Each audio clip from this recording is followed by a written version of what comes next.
بل هو قرآن مجيد في لوح محفوظ.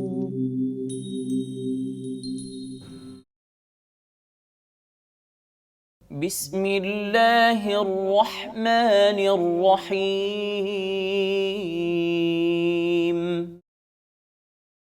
ومن يولهم يومئذ دبره إلا متحرفا لقتال أو متحيزا إلى فئة فقد باء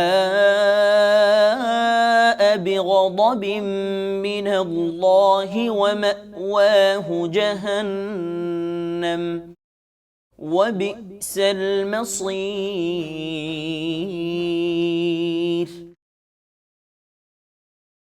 فلم تقتلوهم ولكن الله قتلهم وما رميت إذ رميت ولكن الله رمى وليبلي المؤمنين منه بلاء حسنا إن الله سميع عليم. ذلكم وأن الله موهن كيد الكافرين. إن تستفتحوا فقد جاءكم الفتح وإن تنتهوا فهو خير لكم وإن تعودوا نعد ولن تغني عنكم فئتكم شيئا ولو كثرت وأن الله مع المؤمنين. يا أيها الذين آمنوا أطيعوا الله ورسوله ولا تولوا عنه وأنتم تسمعون. ولا تكونوا كالذين قالوا سمعنا وهم لا يسمعون. إن شر الدواب عند الله الصم البكم الذين لا يعقلون. ولو علم الله فيهم خيرا لأسمعهم ولو أسمعهم لتولوا وهم معرضون. يا أيها الذين آمنوا استجيبوا لله وللرسول إذا دعاكم لما يحييكم واعلموا أن الله يحول بين المرء وقلبه وأنه إليه تحشرون. واتقوا فتنة لا أصيبن الذين ظلموا منكم خاصة واعلموا أن الله شديد العقاب. واذكروا إذ أنتم قليل مستضعفون في الأرض تخافون أن يتخطفكم الناس فآواكم وأيدكم بنصره ورزقكم من الطيبات لعلكم تشكرون يا أيها الذين آمنوا لا تخونوا الله والرسول وتخونوا أماناتكم وأنتم تعلمون واعلموا أنما أموالكم وأولادكم فتنة وأن الله عنده أجر عظيم يا أيها الذين آمنوا إن تتقوا الله يجعل لكم فرقانا ويكفر عنكم سيئاتكم ويغفر لكم والله ذو الفضل العظيم وإذ يمكر بك الذين كفروا ليثبتوك أو يقتلوك أو يخرجوك ويمكرون ويمكر الله والله خير الماكرين صدق الله العظيم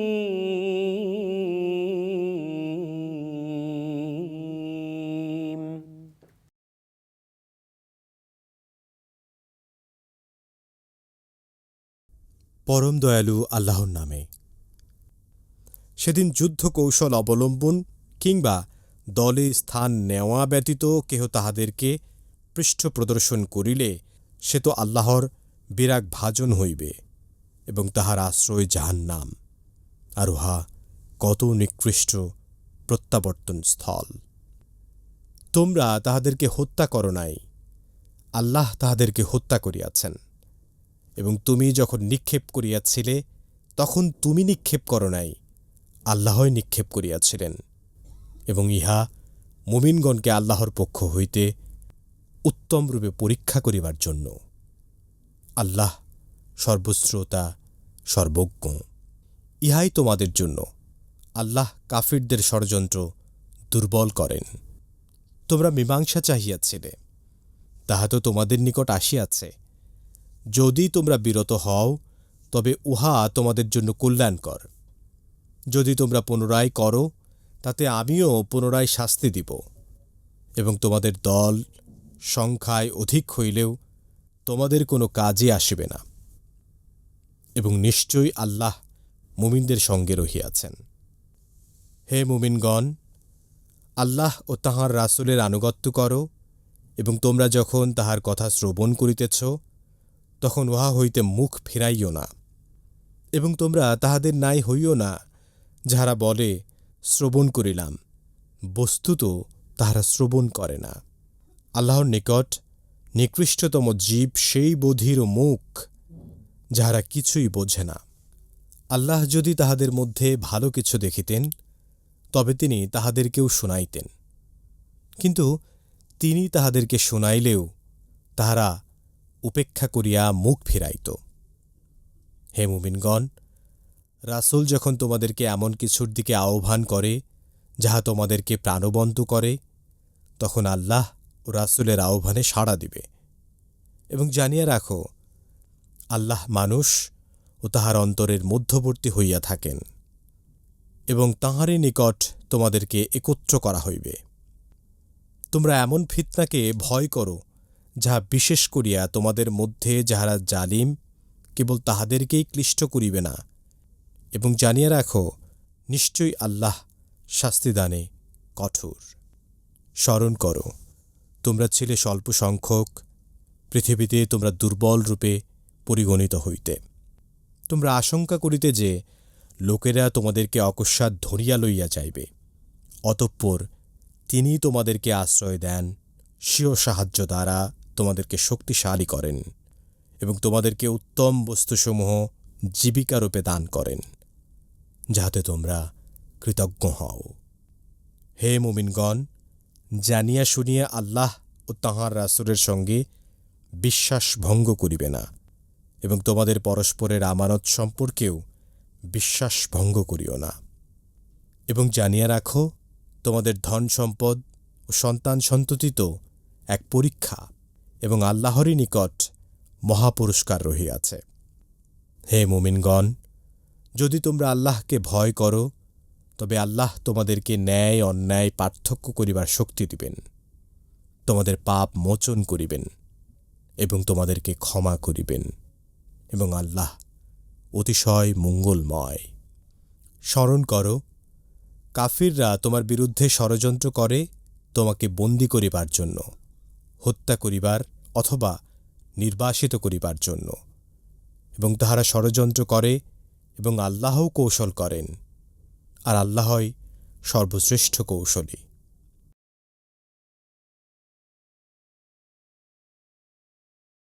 আলহামদুলিল্লাহি ওয়াহদা ওয়াসসালাতু ওয়াসসালামু আলা মান লা নাবিয়্যা বা'দা, আম্মা বা'দ।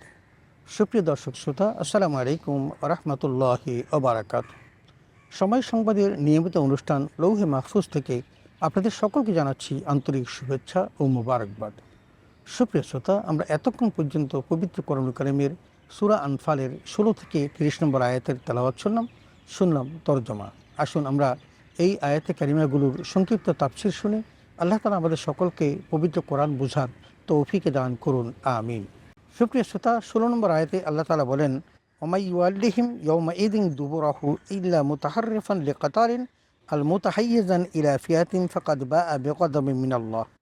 এখানে আল্লাহ তাআলা বলছেন যে সেদিন যুদ্ধ কৌশলবাসী ও বাহিনীর কেন্দ্রস্থলে স্থান নেওয়া ব্যতীত কেহ তাদের থেকে পৃষ্ঠ প্রদর্শন করলে, অর্থাৎ পালিয়ে গেলে, সে আল্লাহর গজবে পরিবেষ্টিত হবে।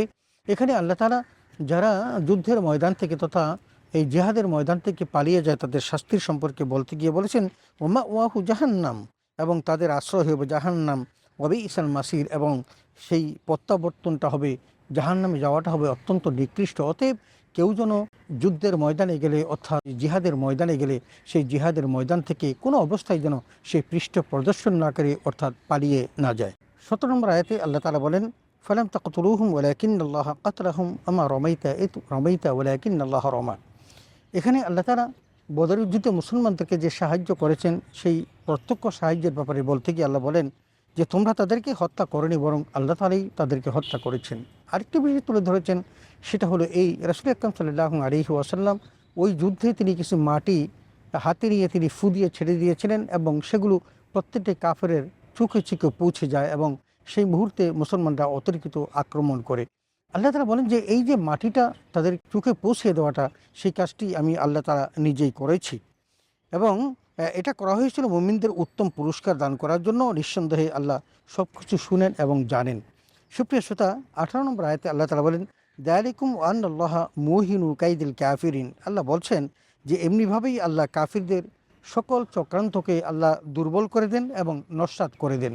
তার মানে কাফেররা সেদিন চেয়েছিল মুসলমানদেরকে একেবারেই সমূলে ধ্বংস করে দেওয়ার জন্য, বিনাশ করে দেওয়ার জন্য, কিন্তু আল্লাহ তাআলা তাদের সকল চক্রান্তকে নস্যাৎ করে দিয়েছেন এবং সেদিন কাফেরদের 70 জন মৃত্যুবরণ করেছিল এবং 70 জন নেতা তাদের সেদিন বন্দী হয়েছিল। তার মানে আল্লাহ তাদের চক্রান্তকে সফল হতে দেননি। 19 নম্বর আয়াতে আল্লাহ তাআলা বলেন, ইন তাস্তাফতিহু ফাকাদ জাআকুমুল ফাতহু ওয়া ইন তাহাউ ফাহুয়া খায়রুল লাকুম ওয়া ইন তাউদু নাউদু ওয়া লান তুগনি আনকুম ফিয়াতুকুম শাইআ ওয়ালাউ কাসুরাত ওয়া আন্নাল্লাহা মাআল মুমিনিন।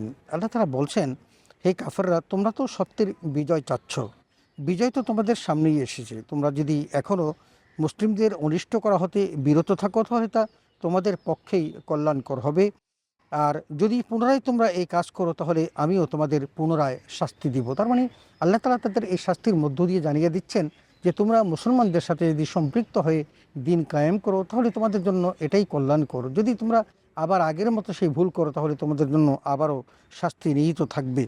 আল্লাহ বলছেন, আর তোমাদের বিরাট বাহিনী তোমাদের কোনোই উপকারে আসবে না, নিঃসন্দেহে আল্লাহ মুমিনদের সাথে আছেন। তার মানে আল্লাহ তাআলা বলতে চাচ্ছেন যে যতক্ষণ পর্যন্ত আল্লাহ মুমিনদের পক্ষে থাকবে ততক্ষণ পর্যন্ত তোমাদের সমর শক্তি, ব্যক্তি, অস্ত্র যত বেশি থাকুক না কেন তোমরা কখনো সফল হতে পারবে না।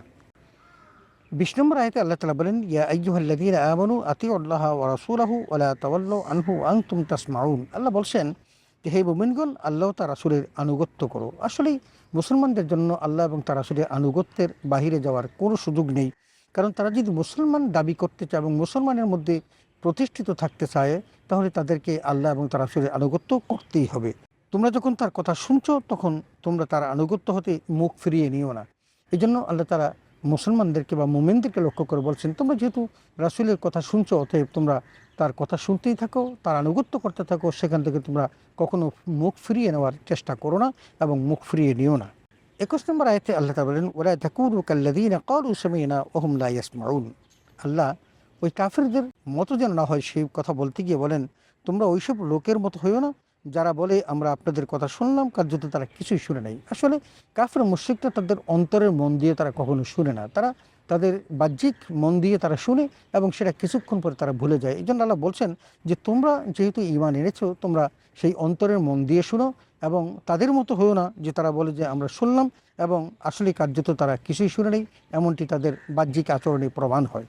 22 নম্বর আয়াতে আল্লাহ তাআলা বলেন, ইন্না শাররাদ দাওয়াবি ইনদাল্লাহি সুম্মাল বুকমাল লাযীনা লা ইয়াকিলুন। বলছেন আল্লাহর কাছে নিকৃষ্টতম জীব হচ্ছে ওইসব মূক ও বধির লোক যারা কিছুই বুঝে না, অর্থাৎ বিবেক বুদ্ধিকে তারা কাজে লাগায় না।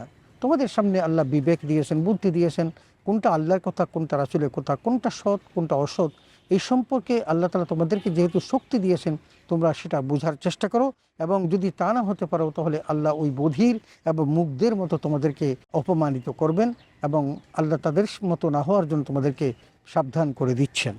23 নম্বর আয়াতে আল্লাহ তাআলা বলেন, ওয়ালাউ আলিমাল্লাহু ফীহিম খায়রান লা আসমাআকুম ওয়ালাউ আসমাআহুম লাতাওয়াল্লাউ ওয়া হুম মুরিদুন।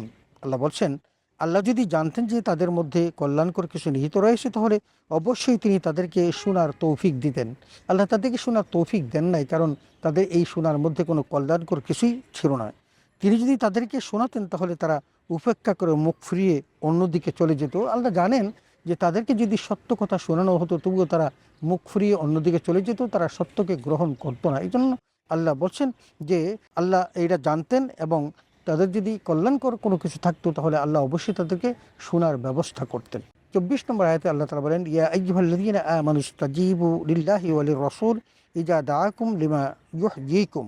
এখানে বলছেন, হে মুমিনগণ, তোমরা আল্লাহ তার রাসূলের ডাকে সাড়া দাও। যখন তিনি তোমাদেরকে তোমাদের জীবন সঞ্চারক বস্তুর দিকে আহ্বান করেন, তখন তোমরা আল্লাহর দিকে তোমরা ধাবিত হও এবং তার ডাকে সাড়া দাও। এবং জেনে রেখো যে আল্লাহ মানুষ ও তার অন্তরালে থাকেন, কারণ আল্লাহ তাআলা এমন এক জায়গায়, ওয়ানাহনু আকরাবু ইলাইহি মিন হাবলিল ওয়ারিদ। আল্লাহ বলছেন যে আমি মানুষের শাহী রগের চেয়েও কাছে।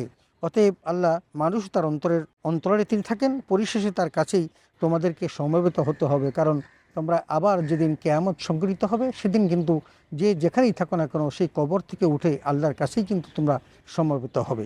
25 নম্বর আয়াতে আল্লাহ তাআলা বলেন, ওয়াত্তাকু ফিতনাতাল লা তুসিবান্নাল্লাযীনা যালামু মিনকুম খাসসা।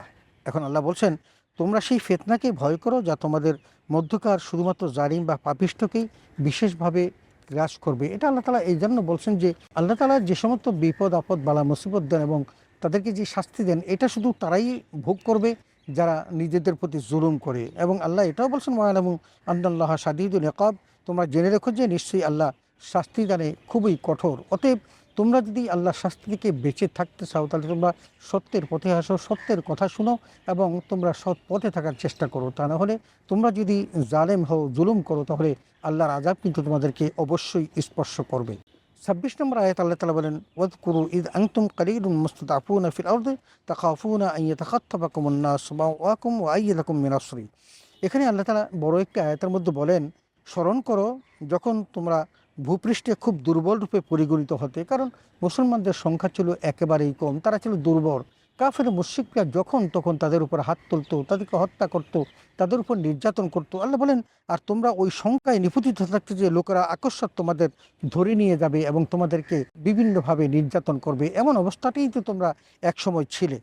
আল্লাহ বলেন যে আল্লাহ তোমাদেরকে আশ্রয় দেন এবং স্বীয় সাহায্য দ্বারা তোমাদেরকে শক্তিশালী করেন। তোমরা যখন মক্কা থেকে মদিনায় হিজরত করে গেলে, সেখানে যখন তোমরা একটা মাতৃভূমির মতো একটা দেশ তোমরা পেয়ে গেলে এবং সেখানে তাদের সাহায্য সহযোগিতা পেয়ে ধন্য হলে, আল্লাহ তাআলা তোমাদের শক্তি সামর্থ্য আবার বাড়িয়ে দিলেন এবং তোমরা কাফের মুশরিকদের সাথে অনেকগুলো যুদ্ধে তোমরা বিজয় লাভ করলে। আল্লাহ তাআলা এই কাজটি তোমাদের জন্য করেছেন। ওয়ারাযাকাহুম মিনাত তাইয়্যিবাতি লাআল্লাকুম তাশকুরুন। আল্লাহ বলছেন যে পবিত্র বস্তু দ্বারা তোমাদেরকে আল্লাহ জীবিকা দান করেছেন, এই কারণে যে তোমরা যাতে করে আল্লাহর কৃতজ্ঞতা প্রকাশ করো, কারণ তোমরা দুর্বল থেকে আল্লাহ তোমাদেরকে সবল করেছেন, এটা তোমাদের জন্য বিশেষ একটা নেয়ামত এবং এই কৃতজ্ঞতা তোমাদের স্মরণ করতেই হবে।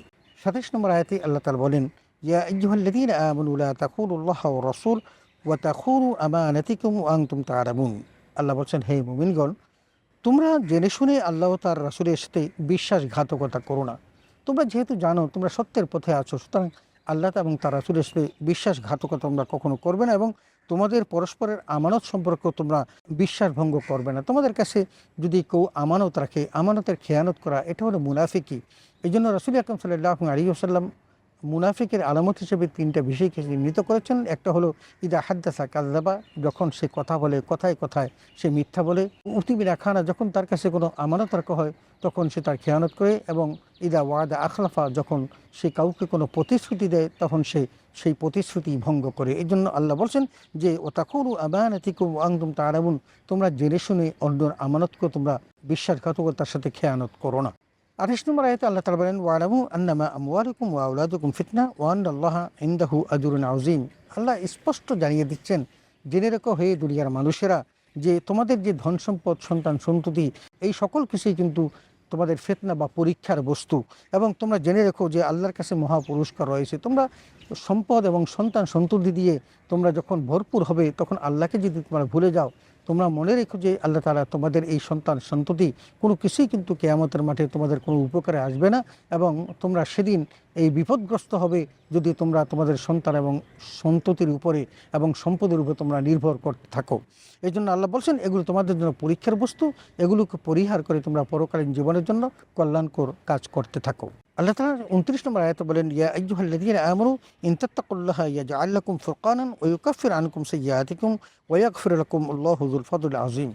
এখানে আল্লাহ তাআলা তার মুমিন বান্দাদের জন্য যে সকল নেয়ামত রেখে দিয়েছেন তারই একটা বর্ণনা দিতে গিয়ে বলেন যে, হে ঈমানদারগণ, তোমরা যদি আল্লাহকে ভয় করো তাহলে তিনি তোমাদেরকে ন্যায় অন্যায়ের পার্থক্য করার একটি মানদণ্ড স্থির করে দিবেন এবং তোমাদেরকে তোমাদের দুষ্কৃতিগুলোকে আল্লাহ তাআলা দূর করে দিবেন এবং তোমাদের সকল গুনাহসমূহ আল্লাহ তাআলা ক্ষমা করে দিবেন। কারণ এগুলোই তো তোমাদের জন্য সবচেয়ে বড় প্রয়োজনীয় জিনিস।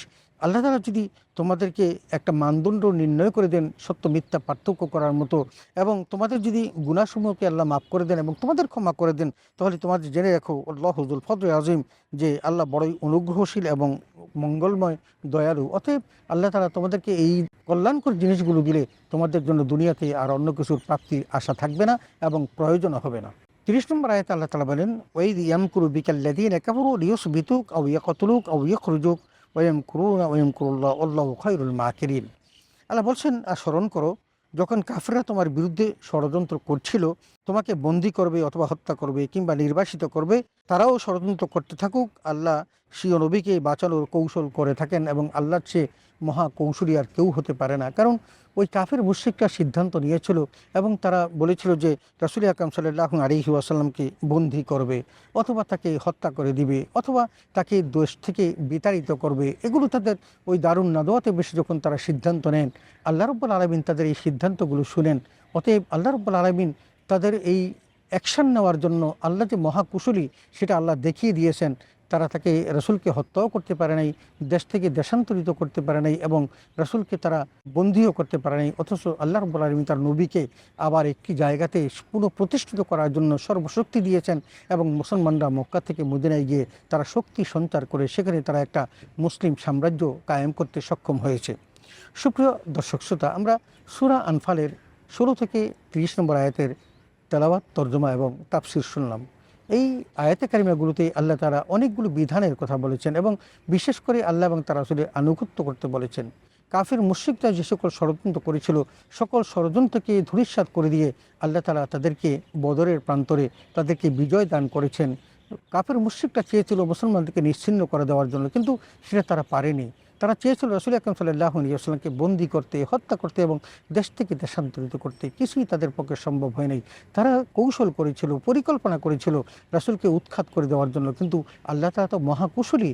আমার আল্লাহ তাআলা আমার নবীকে এমনভাবে সেভ করলেন, এমনভাবে সেফগার্ড রাখলেন যে কেউ তাকে ক্ষতি করতে পারেনি, বরং আল্লাহর এই কৌশলের কাছে তারা পরাজিত হয়েছিল। সুপ্রিয় শ্রোতা, আসুন আমরা পবিত্র কোরআন বুঝি, কোরআন মোতাবেক জীবন গঠন করি। আল্লাহ তাআলা আমাদের সকলকে সেই তৌফিকে দান করুন, আমিন। ওয়া আখিরু দাওয়ানা আলহামদুলিল্লাহি রাব্বিল আলামিন। আসসালামু আলাইকুম ওয়া রাহমাতুল্লাহি ওয়া বারাকাতুহু।